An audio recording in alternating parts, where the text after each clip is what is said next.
Ethan Reeves stared out the window of the bustling cafeteria, his gaze fixed on the swirling, iridescent clouds of the gas giant Novaris Prime. The Galactic Academy's main campus floated serenely in the planet's upper atmosphere, a marvel of engineering that still took Ethan's breath away even after 3 years of study.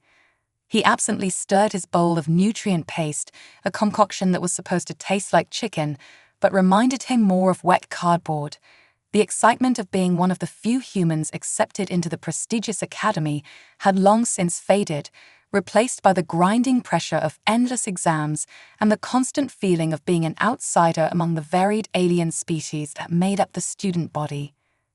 "You look like you've just been told the universe is actually flat," came the lilting voice from behind him.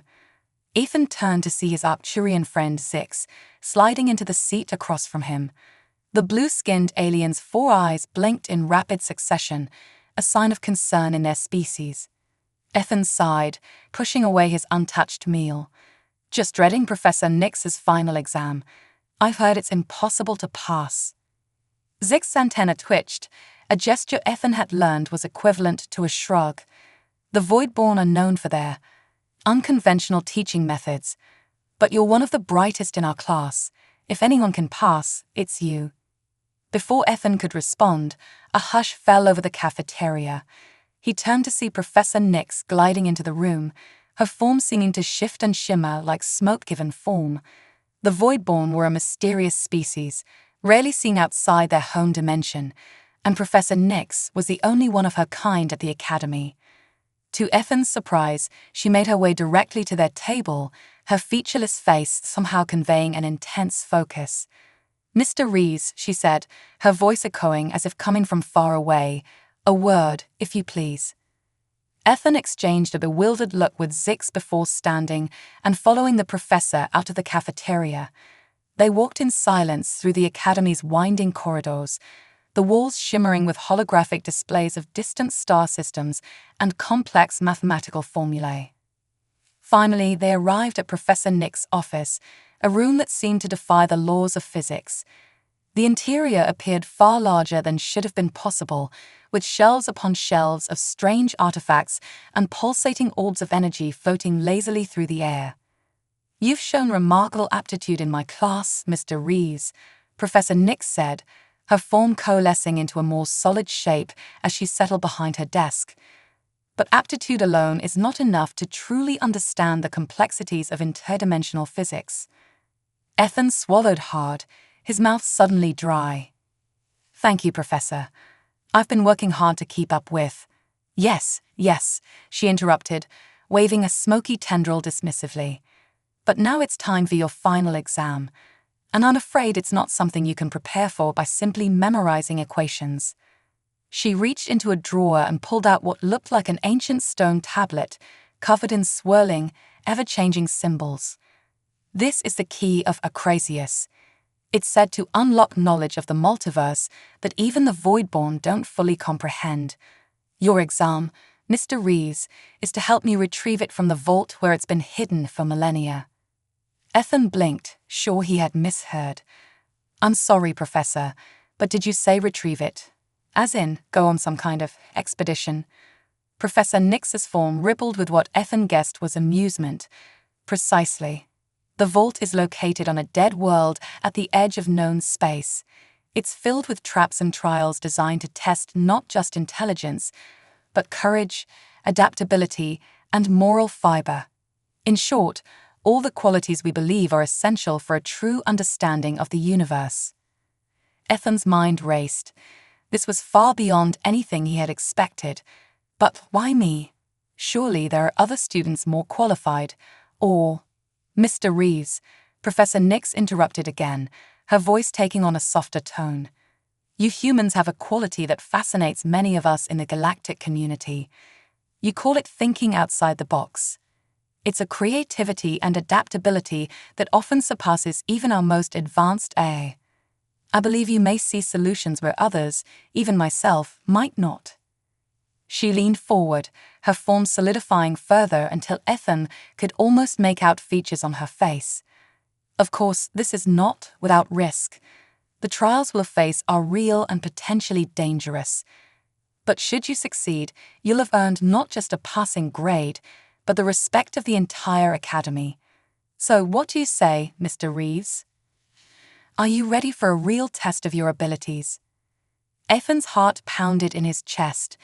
Every logical part of his brain screamed that this was insane, that he should politely decline and stick to a nice, safe-written exam. But another part of him, the part that had dreamed of adventure among the stars since he was a child, began to stir. He took a deep breath, squared his shoulders, and met Professor Nix's gaze. When do we leave?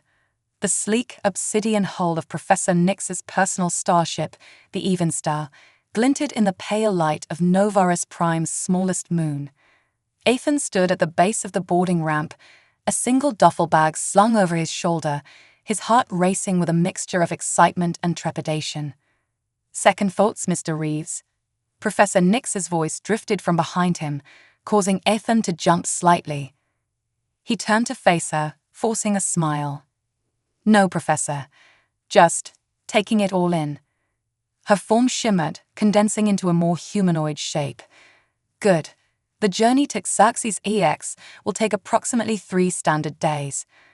I suggest you use that time to prepare yourself mentally for what's to come. As they boarded the ship, Ethan marveled at the interior. Unlike the utilitarian designs he was used to, the Evenstar's corridors seemed to shift and flow, reminding him of the professor's own fluid nature. Your quarters are through there, Nix said, gesturing with a smoky tendril. The ship's air will assist you with any needs. We depart in 10 minutes. With that, she glided away, leaving Ethan alone in the alien corridor. He made his way to his assigned room, which adjusted its dimensions as he entered, conforming perfectly to human ergonomics. Welcome aboard, Ethan Reeves. A melodious voice echoed around him. I am AOIA, the Evenstar's integrated AA. How may I assist you? Ethan set down his bag, his mind whirling with questions. AOIA, can you tell me more about our destination? Galaxies EX.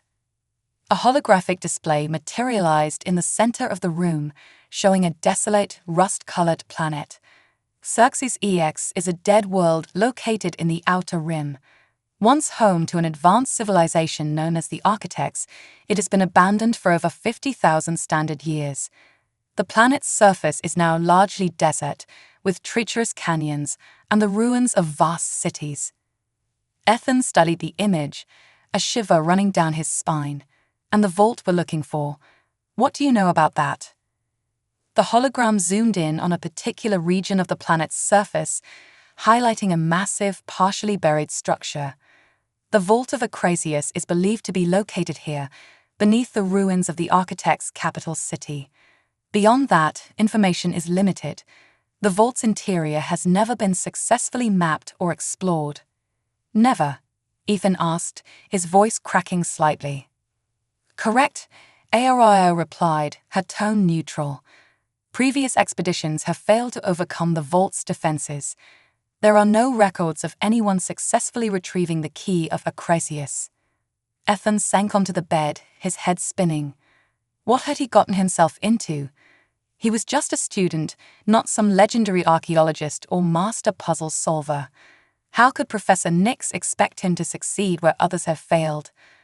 A gentle vibration ran through the ship, signaling their departure. Ethan moved to the window, watching as the Galactic Academy grew smaller, then vanished among the swirling clouds of Novaris Prime. There was no turning back now. Over the next 3 days, Ethan divided his time between studying everything he could about Galaxies EX and the Architects, and learning to navigate the Evenstar's ever-changing interior. Professor Nix remained largely absent, appearing only occasionally to quiz Ethan on various aspects of interdimensional theory. On the final day of their journey, Ethan found himself in what passed for the ship's mess hall, pushing around a plate of food that tasted far better than it looked. Professor Nix materialized across from him, her form more solid than he'd ever seen it. We'll be arriving at Galaxies EX in approximately 2 hours, she said without preamble. Are you prepared, Mr. Reeves? Ethan set down his fork, meeting her gaze. As prepared as I can be, I suppose. Professor, can I ask you something? She nodded, her featureless face somehow conveying curiosity. Why is his key so important? What knowledge could be worth all this risk? Professor Nix was silent for a long moment. When she spoke, her voice was softer than Ethan had ever heard it. The multiverse is vast beyond comprehension, Mr. Reeves.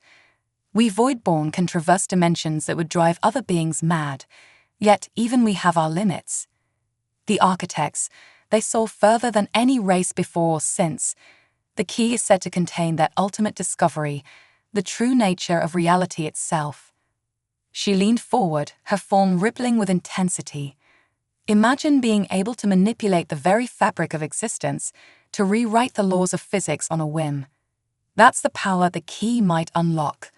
In the wrong hands, it could unmake the universe. In the right hands, it could save it. Ethan finished, a chill running down his spine. Nix nodded. Precisely.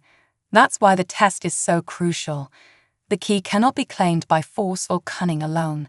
It requires a unique combination of intelligence, courage, and moral fiber. The architects believed that only a being who possessed all these qualities could be trusted with such knowledge. Ethan's mind reeled at the implications. He opened his mouth to ask another question, but was cut off by Aria's voice echoing through the ship.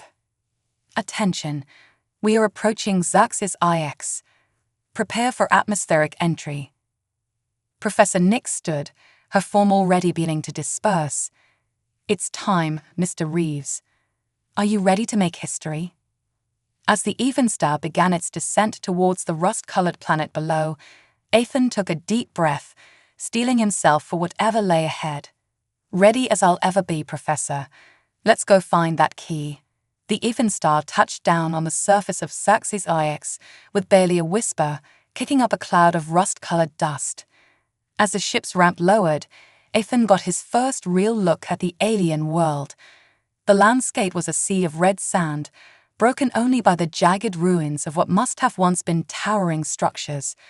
Twin suns hung low on the horizon, casting long shadows and bathing everything in an eerie orange glow. Professor Nix glided down the ramp, her form seeming to absorb the alien light. The entrance to the vault should be approximately 2 kilometers in that direction, she said, gesturing towards a particularly large cluster of ruins. We'll proceed on foot from here. Ethan nodded, adjusting the straps of his environment suit. The air was technically breathable, but filled with fine particles that would wreak havoc on human lungs. As they set off across the barren landscape, Ethan couldn't shake the feeling that they were being watched.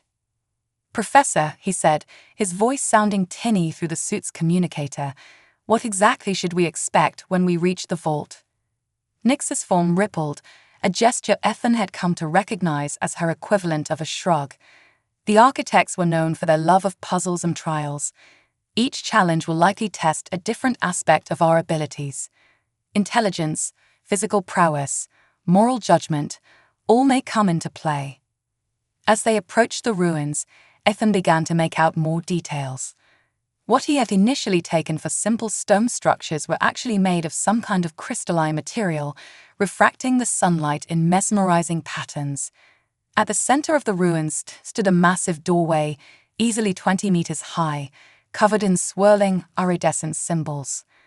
This is it, Professor Nix said, her voice filled with a reverence Ethan had never heard before. The entrance to the Vault of Acrasius. Ethan approached the door, studying the symbols. They seemed to shift and change as he looked at them, never staying still long enough for him to focus on any one design. How do we open it? As if in response to his question, the symbols began to glow, rearranging themselves into a complex mathematical equation. Professor Nix made a sound that might have been a laugh. It seems the first trial is one of intellect. Care to take a crack at it, Mr. Reeves? Ethan swallowed hard, his mind racing as he examined the equation. It involved concepts of quantum mechanics and interdimensional math that he had only begun to grasp in his studies. But as he stared at it, something clicked. The solution wasn't about solving the equation in the traditional sense. It was about understanding the underlying principle it represented. With trembling hands, Ethan reached out and began to trace a pattern on the door, connecting different symbols in a complex web. As he completed the final line, there was a deep rumbling sound, and the massive door began to slide open. "Impressive," Professor Nix said, genuine admiration in her voice. "You saw the pattern behind the equation. Many would have been trapped in the details." They stepped through the doorway into a vast chamber, dimly lit by bioluminescent growths along the walls. As soon as they were both inside, the door slid shut behind them with a resounding boom. "No going back now," Ethan muttered. The chamber was circular, with 3 corridors leading off in different directions. In the center stood a holographic projection of what Ethan assumed was an architect, a tall, slender being with multiple limbs and a head that seemed to phase in and out of reality. The hologram spoke, its voice resonating not through the air, but directly in Ethan's mind. "Seekers of knowledge, you have passed the first trial, but the path ahead is fraught with danger. Choose wisely, for each corridor leads to a different challenge. One tests the body, one the mind, and one the spirit. Only by overcoming all 3 can you hope to claim the key of Acrasius." The hologram flickered and disappeared, leaving Ethan and Professor Nix alone in the dim chamber. "Well, Mr. Rees," Nix said, her form swirling with what Ethan had come to recognize as excitement, "which path shall we take first?" Ethan studied the 3 corridors, each identical in appearance. He knew that this choice could determine their success or failure. Taking a deep breath, he pointed to the leftmost corridor. "Let's start with a test of the body. Best to tackle the physical challenge while we're still fresh." Professor Nix nodded approvingly. "Sound reasoning. Lead the way." As they entered the corridor, the bioluminescent growths brightened, revealing a long hallway that seemed to stretch on forever. But as they walked, Ethan noticed something odd. The floor beneath their feet was shifting. Suddenly, the entire corridor began to rotate, slowly at first, then faster and faster. Ethan found himself scrambling to keep his footing as the floor became a wall, then the ceiling. "Professor," he called out, barely managing to grab onto a protruding crystal formation. "What's happening?" Nix's form had spread out, tendrils of her smoky substance clinging to various surfaces. It appears the physical challenge involves navigating in zero gravity while the room rotates. Quite ingenious, actually. Ethan gritted his teeth, his arms already burning from the effort of holding on. He knew he couldn't maintain his grit forever. Looking ahead, he could see a faintly glowing panel at what was currently the far wall of the rotating chamber. "That panel," he gasped. I think that's our goal. We need to reach it." Professor Nix's form condensed slightly.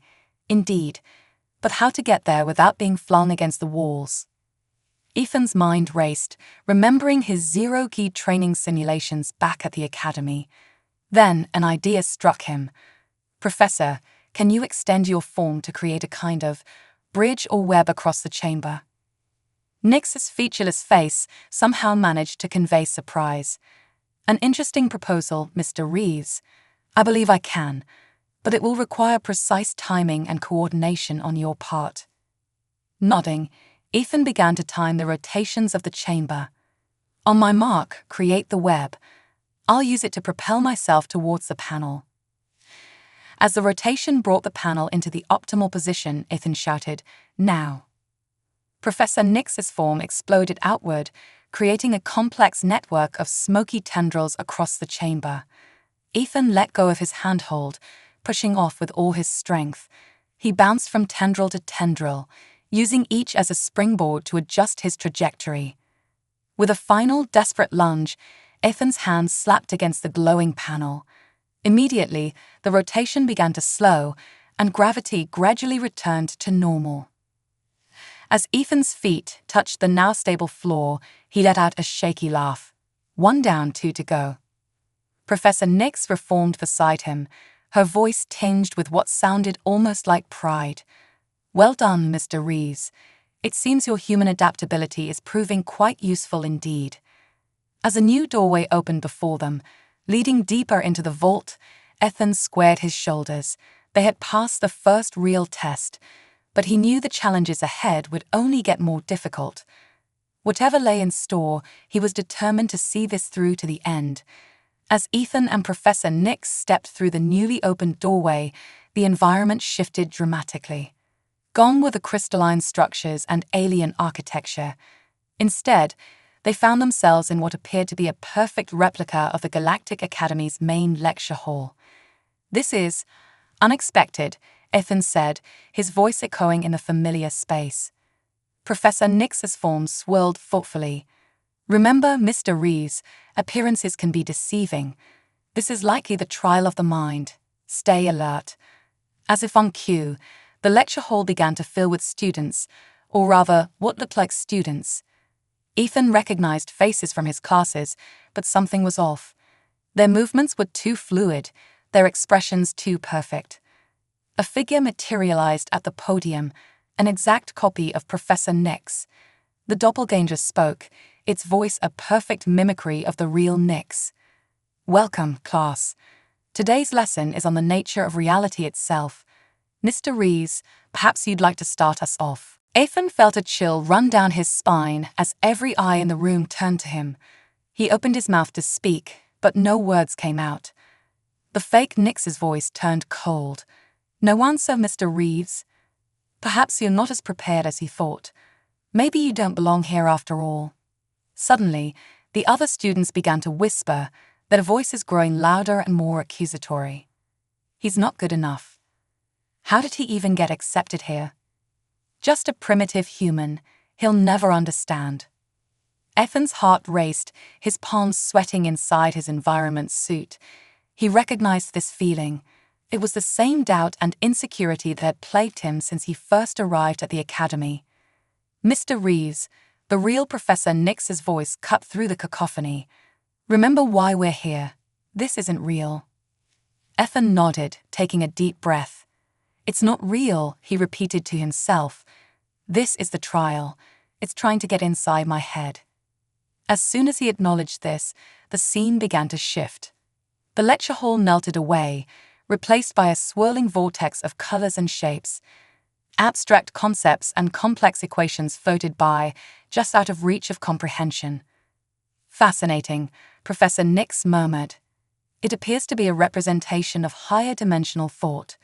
Mr. Reeves, can you make sense of any of it?"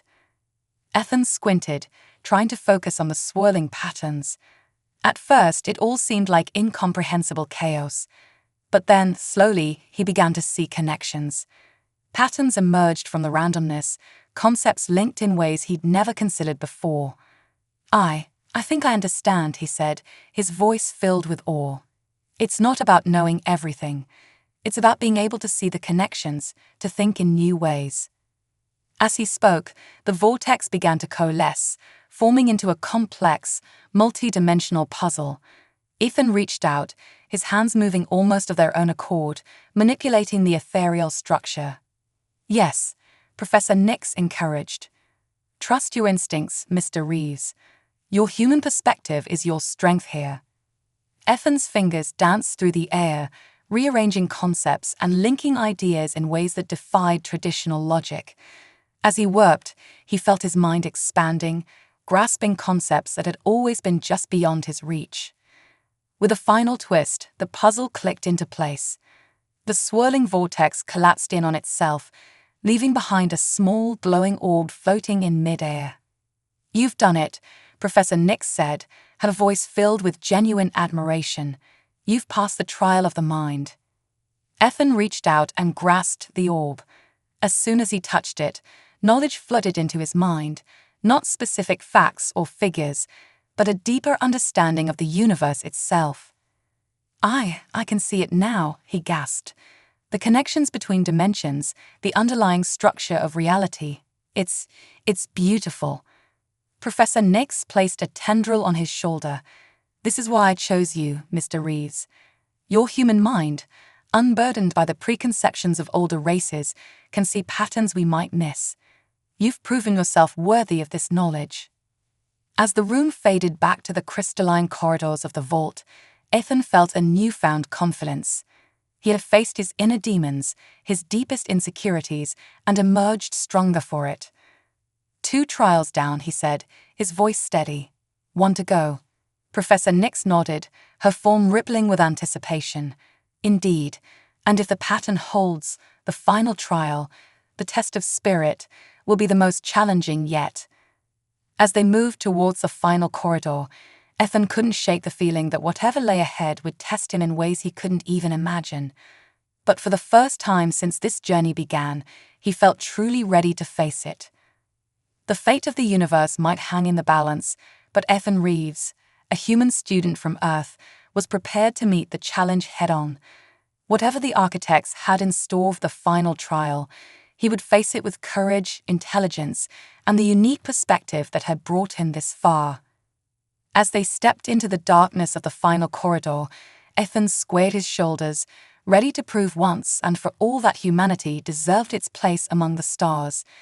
The final corridor stretched before Ethan and Professor Nix, seemingly endless and shrouded in an otherworldly mist. As they walked, the crystalline walls began to pulse with a soft, rhythmic light, almost like a heartbeat. "Professor," Ethan said, his voice hushed, "what do you think this test of spirit will entail?" Nix's form shimmered thoughtfully. "The spirit, Mr. Reeves, is about more than just courage or determination. It's about one's core values, the essence of who we are.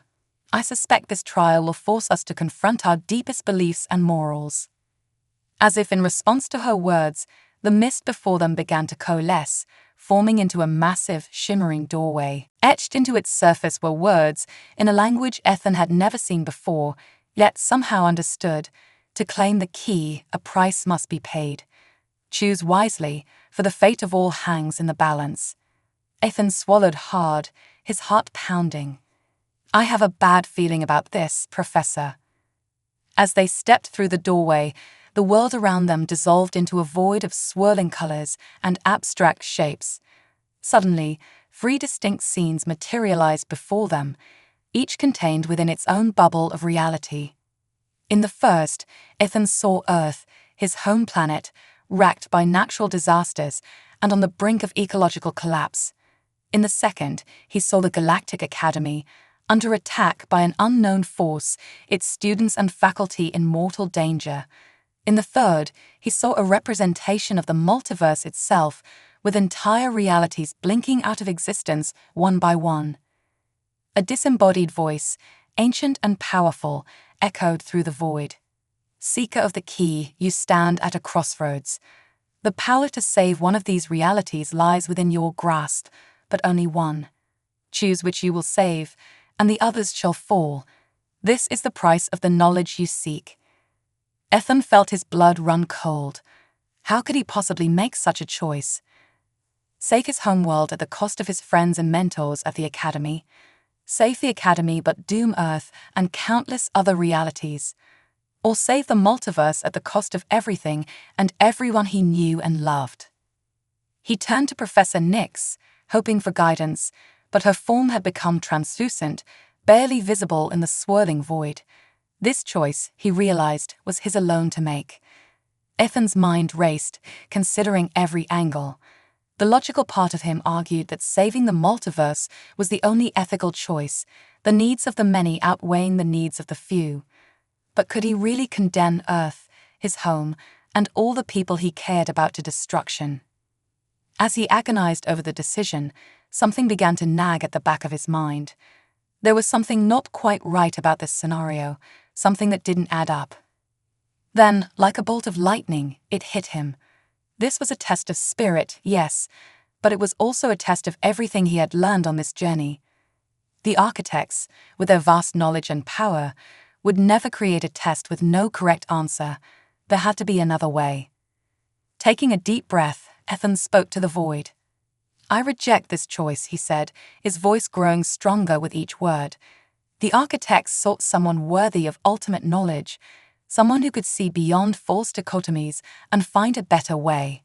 I choose to save them all." For a moment, nothing happened.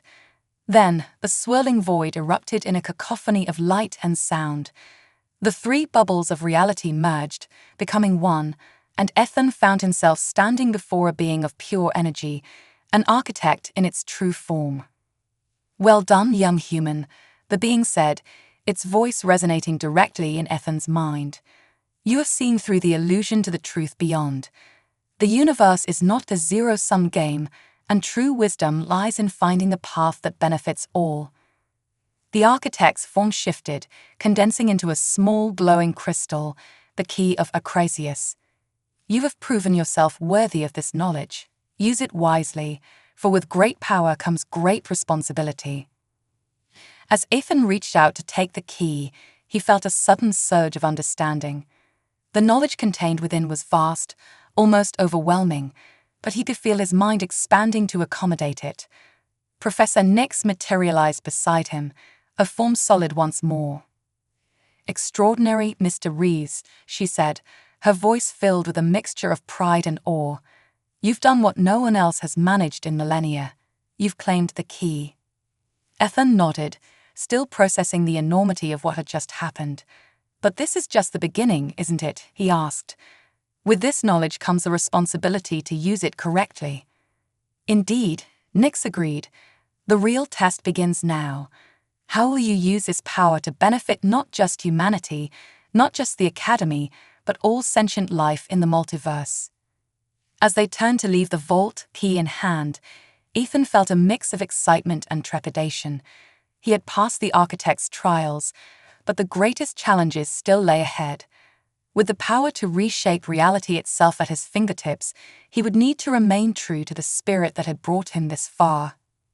The fate of the multiverse now rested in the hands of a human student from Earth, and Ethan Reeves was determined to prove that the architect's faith in him had not been misplaced. The journey back to the Galactic Academy was a blur for Ethan. His mind raced with the newfound knowledge from the key of Acrasius, struggling to process the vast implications of what he now understood. Professor Nix remained uncharacteristically quiet during their return, her form swirling with what Ethan sensed was a mixture of pride and concern. As the Evenstar docked at the Academy's main hangar, a crowd had already gathered. Word of their expedition had spread, and the air buzzed with excitement and speculation. Ethan could see his friend Zix at the forefront, all four eyes wide with anticipation. Chancellor Vox, the Academy's imposing Chronon leader, stepped forward as Ethan and Professor Nix disembarked. His crystalline form glinted in the artificial light as he spoke, his voice a low rumble. "Professor Nix, Mr. Reeves, the entire Academy awaits your report. Did you succeed in your quest?" Ethan glanced at Professor Nix, who nodded encouragingly. Taking a deep breath, he addressed the crowd. "We did succeed, Chancellor. We retrieved the key of Acrasius." A murmur rippled through the assembled beings. Chancellor Vox's crystalline form vibrated with excitement. "Extraordinary. This could revolutionize our understanding of the multiverse. Mr. Reeves, as the one who passed the trials, surely you must now possess unimaginable knowledge and power. What do you intend to do with it?" The crowd fell silent, all eyes on Ethan. He could feel the weight of their expectations, the hope and fear mingling in the air. For a moment, he was transported back to the vault, facing the illusory choice between saving Earth, the Academy, or the multiverse. But now, with the true knowledge of the key coursing through him, Ethan saw things differently. He smiled, a plan already forming in his mind. "Chancellor, esteemed faculty, fellow students," he began, his voice steady and clear. "The knowledge I've gained is indeed vast, but it's not meant for one person or even one species to control. The architects designed their trials to find someone who could see beyond individual concerns to the greater good of all." He paused, looking out at the diverse array of beings before him. "I propose we establish a new department at the Academy, the Department of Multiversal Harmony. Its goal will be to use the knowledge from the key to address the greatest challenges facing all sentient beings across realities." Excited whispers broke out among the crowd. Chancellor Vox leaned forward, intrigued. Go on, Mr. Reeves. What exactly do you envision? Ethan's eyes lit up with passion. Imagine teams of researchers from every species working together to solve problems like resource scarcity, environmental degradation, and interdimensional conflicts. We could develop technologies to heal dying planets, create sustainable energy sources that work across dimensional barriers, and establish communication networks that span the multiverse. He turned to Professor Nix, whose form was now pulsing with vibrant energy. Professor, your expertise in interdimensional physics will be crucial. Would you consider leading this new department? Nix's form coalesced into a more solid shape, conveying her earnestness. It would be my honor, Mr. Reeves. Your vision aligns perfectly with the true purpose of the key. Chancellor Vox's crystalline form shimmered with approval. A bold proposal, Mr. Reeves. But how do you plan to ensure this knowledge isn't misused? Power of this magnitude could be devastating in the wrong hands. Ethan nodded, having anticipated this concern. The key's knowledge isn't something that can be simply downloaded or stolen. It requires understanding the principles behind it, which can only be gained through cooperation and shared purpose. We'll establish ethical guidelines and oversight committees with representatives from all known sentient species. He smiled, a glint of humor in his eyes. Besides, the architects were clever. The knowledge adapts and reveals itself based on the intent of those accessing it. Try to use it for selfish or destructive purposes, and you'll find yourself frustratingly unable to make progress. The Chancellor considered this for a moment, then nodded. Very well, Mr. Reeves. Your proposal has merit. I'll convene the Board of Governors immediately to discuss its implementation. As the crowd began to disperse, buzzing with excitement about the new department, Zix approached Ethan, antenna twitching with curiosity. I can't believe it, Ethan. You've become a legend overnight. How does it feel to hold the knowledge of the universe in your mind? Ethan chuckled, feeling a weight lift from his shoulders. Honestly, Zix, it feels like the beginning of a very long, very exciting research project, and I'm going to need all the help I can get. Over the next few months, the Department of Multiversal Harmony took shape. Researchers and students from across the galaxy and beyond flocked to the Academy, eager to be part of this groundbreaking initiative. Ethan found himself at the center of it all, working tirelessly alongside Professor Nix to unlock the key's secrets and apply them to real-world problems. 1 year after their return from Xerxes EX, Ethan stood at the podium in the Academy's grand auditorium, addressing a crowd that included not just students and faculty, but diplomats and leaders from hundreds of worlds. Today, he said, his voice carrying across the hushed room, I'm proud to announce our first major breakthrough. Using principles derived from the key of Acracius, we've developed a technology that can restore life to dead planets. Our first test site will be none other than Xerxes EX itself. The room erupted in applause. As Ethan looked out at the sea of diverse faces, all united in their excitement for the future, he felt a profound sense of satisfaction. This, he realized, was why the architects had created their trials. Not to hoard knowledge, but to find someone who could bring beings together, fostering cooperation and progress on a multiversal scale. As the applause died down, Ethan caught Professor Nix's eye. Her form rippled with what he now recognized as deep approval and affection. He smiled, knowing that this was just the beginning. With the combined efforts of beings from across the multiverse, there was no challenge they couldn't overcome. Ethan Reeves, the human student who had once doubted his place among the stars, now stood at the forefront of a new age of discovery and cooperation. And as he looked to the future, he knew that the true power of the key lay not in the knowledge itself, but in how it could bring people together to build a better multiverse for all.